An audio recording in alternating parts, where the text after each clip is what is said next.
grasp onto it. And what a machshava we're speaking about, even thoughts of the highest worlds. Even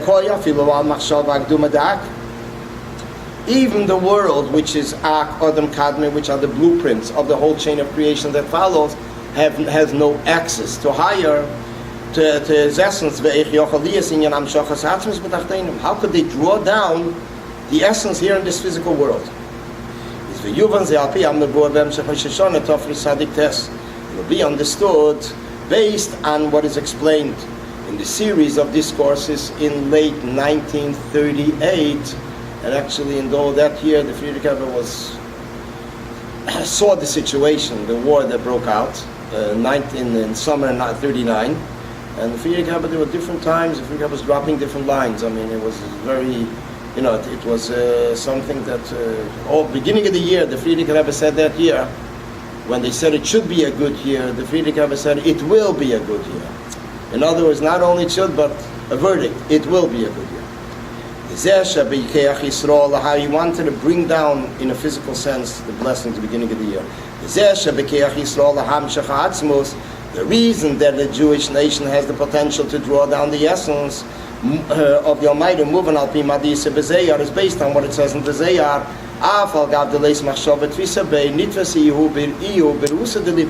Although machshava, thought, logic, cannot grasp onto him because he's higher than logic, still what could grasp on is rusa deliba, the earnestness and the sincerity and the auspiciousness of the heart, which is the deep will that is found in every person's neshama that is in the heart. And the inner part of the heart, the depth of the heart is higher than the depth of the mind. As the Mittler Rebbe says, that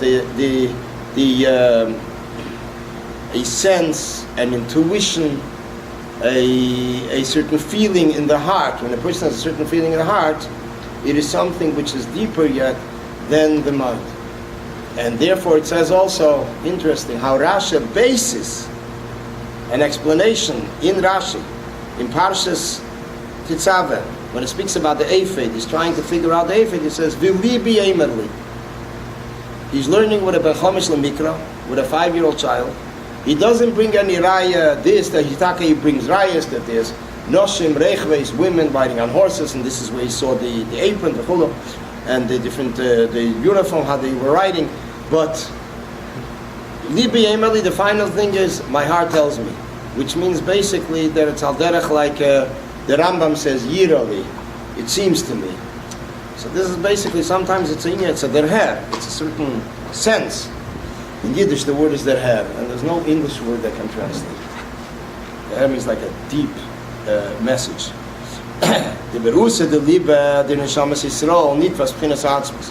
When a Jewish, and in the Jewish nation, when a person has a very deep desire, a very deep will to connect to the Almighty, so then, because it is from the heart, it's not expressed in words, it's not expressed with logic, so then a person can connect to the Almighty.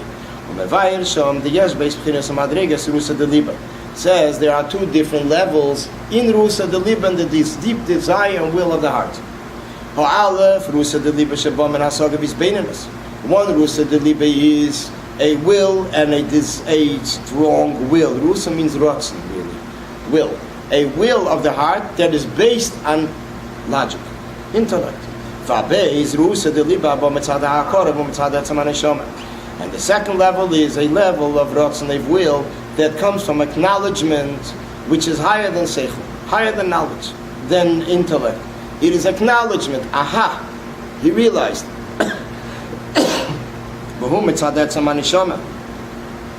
This comes from the essence of the neshama.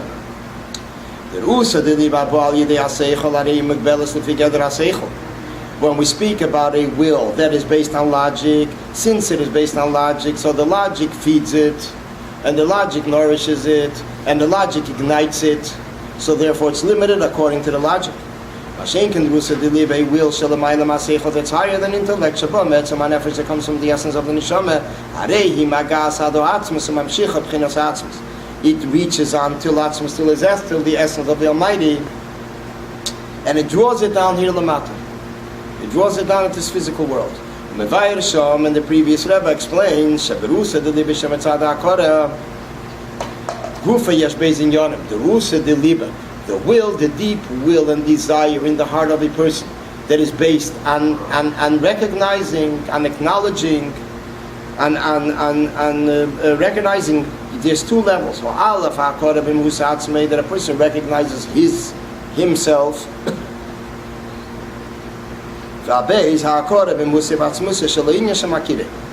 And the second thing is recognizing the essence of what it recognizes. In our topic, it is two things.